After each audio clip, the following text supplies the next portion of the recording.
Welcome to the Genius Factory. Enjoy the video.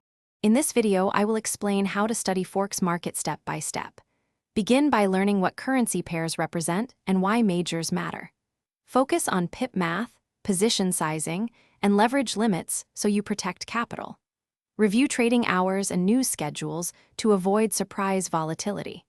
Create a simple glossary of terms and commit to practicing on a demo account daily for at least 1 month to build confidence. Use charts to see what the market is telling you and keep it simple.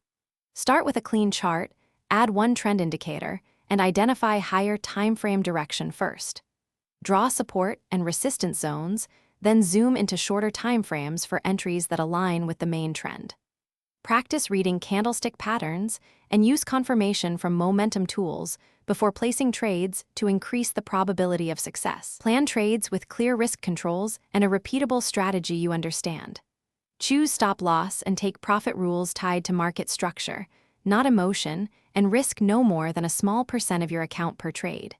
Keep a trading journal to record setups, outcomes, and lessons learned. Backtest your approach, then forward test on demo until results are consistent before risking real capital.